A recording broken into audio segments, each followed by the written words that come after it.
I want to start my presentation with a question, and we could really have a long and interesting discussion about this. The question is, who is the end user of school budgets? When the money gets put in, who uses it? Well, according to my article, the answer to this question is that the teachers are the end users. And even though students and their learning is the priority, it is the teachers that are the end users of the school budgets and resources. The title of my article was Putting School Budgets in Teachers' Hands, and the secondary title, or the subtitle, was What if End Users in the Classroom Made Purchasing Decisions? So it really highlights the perspective of the teachers. The article goes on to argue that the status quo of school budgets is in the hands of people who make decisions but don't have to work with the students in the classrooms with the consequences of said decisions. One example the authors give is the $18 billion the US spends on PD every year, and says that the research on the return of this investment is damning, and it's failing to make proportional impact on student learning outcomes. The article contends that teacher behavior is likely similar to any other human behavior, and gives us the example of adult fitness, in which sector there are many available activities, yoga, sports, CrossFit, etc., and it's very dynamic. And if the fitness industry can be so dynamic as to cater to human behavior and needs, why can't PD? Why can't teachers who highlight differentiation of instruction receive the support and resources in a similar fashion? So the authors of the article very clearly advocates for classroom teachers. They recognize the hard work of teachers to constantly improve pedagogy in the classrooms. And the article is trying to get those who are currently in a position to influence the budget to think more about teachers. The vision is to have the end users be in control of the money in public schools.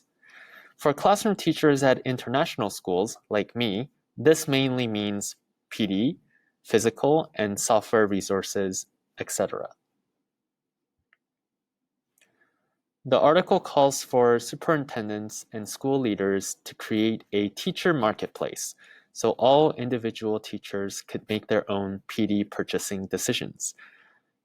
The spending costs can also cover other spending categories, books, field trips, classroom materials, etc. So how do we ensure funds are equitably distributed for teachers? Do newer teachers get more money, or people with seniority get more money?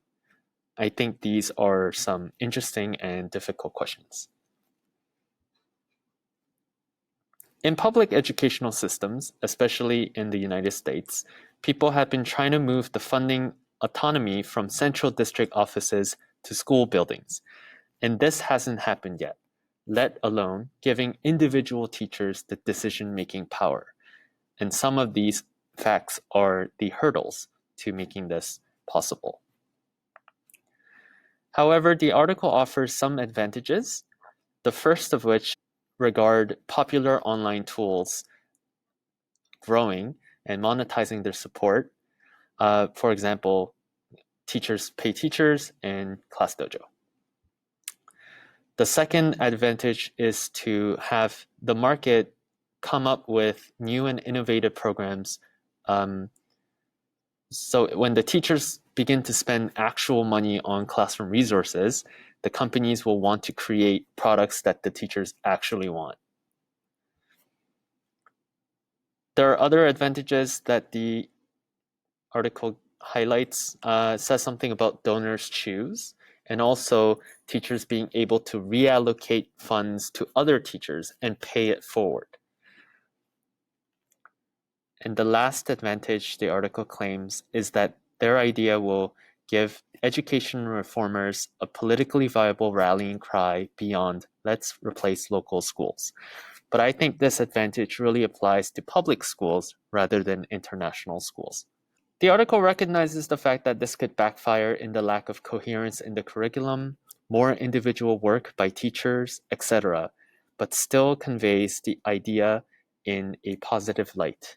One thing I would say about the article is that it immediately assumes the teachers as the sole end users of school budgets, but I think the article is better suited as one that talks about PD money specifically, because a school budget obviously contains many, many different items on its list.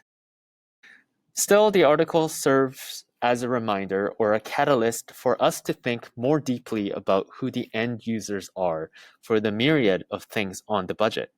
It challenges us to think about who is currently and who should be benefiting from how money is being spent, especially if the two is not one and the same. I found that there is generally a lack of research in the field of international education. There seems to be a relative overabundance of research in the field of public education in the States, but not internationally. So I would like to finish my presentation by challenging our colleagues to continue the research in the international education field. Thank you.